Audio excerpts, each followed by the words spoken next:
Have you ever wondered why you overthink even when everything seems okay?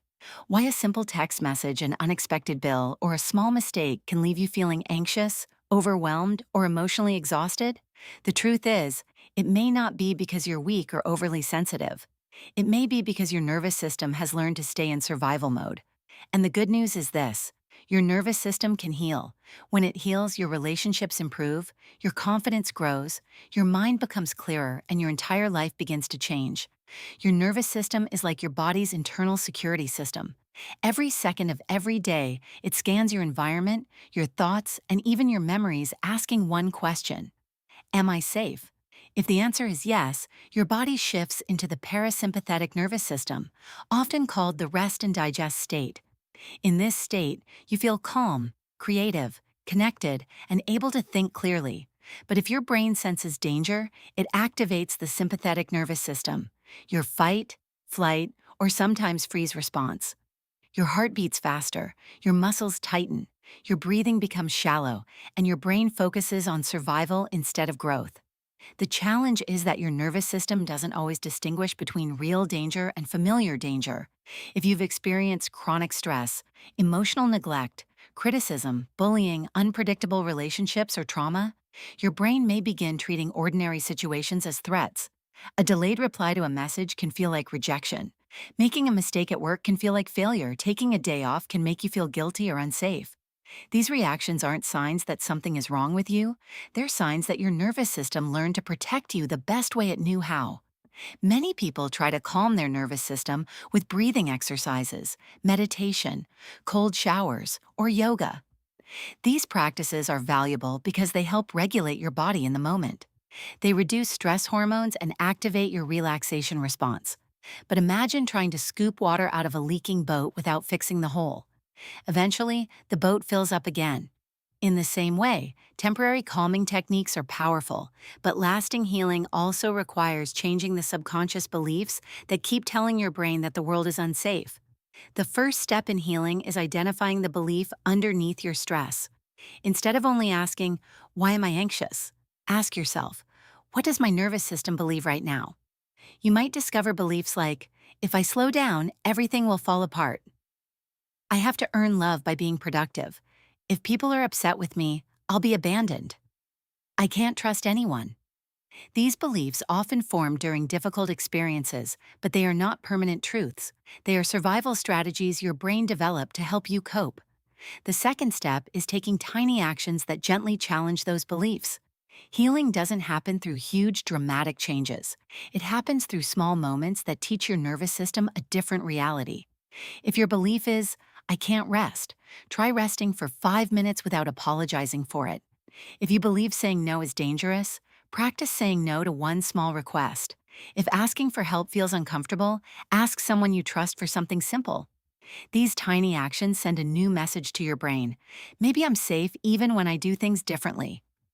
The third step is learning to stay gentle with yourself when discomfort shows up.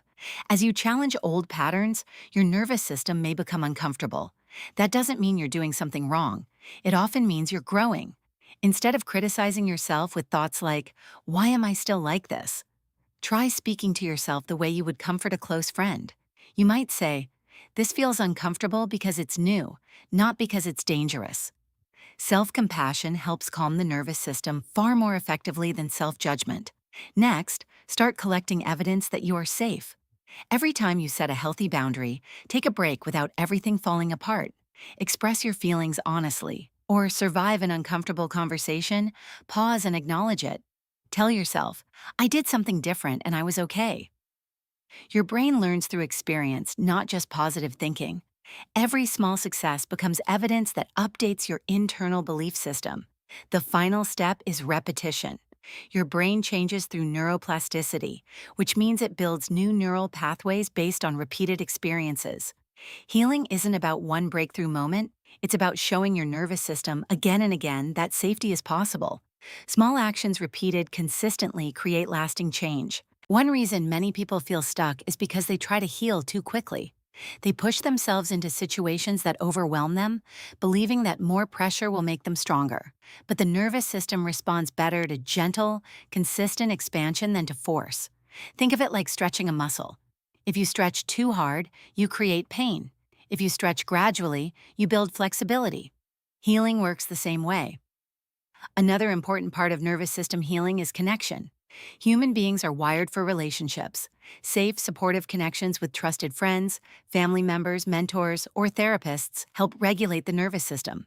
Through kindness, empathy, and understanding, your brain learns that you don't have to face life alone. This process, called co-regulation, reminds your body what safety feels like. At the same time, it's important to recognize that healing isn't only an inside job. Sometimes your nervous system isn't overreacting. It's responding accurately to an unhealthy environment. If you're living with constant criticism, emotional abuse, manipulation, or chronic stress, your body may be telling you something important.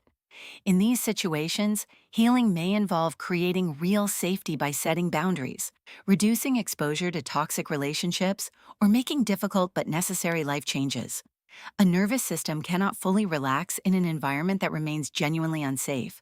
There are also simple daily habits that support long-term regulation.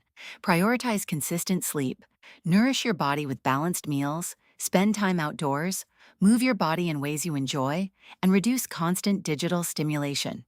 Taking short breaks throughout the day, practicing slow breathing, and allowing yourself moments of stillness all signal safety to your nervous system. Healing isn't built on perfection. It's built on small acts of care repeated every day. Most importantly, remember this: your nervous system is not your enemy. It has been trying to protect you all along. The anxiety, hypervigilance, people-pleasing, perfectionism, or emotional shutdown you experience may have once been intelligent survival responses.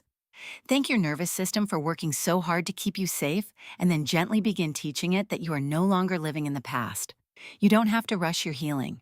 Every small step toward safety is a step toward freedom. As your nervous system learns that the present is different from the past, you'll begin to think more clearly, feel more deeply, trust yourself more fully, and create a life that isn't driven by survival, but by peace, connection, and genuine joy.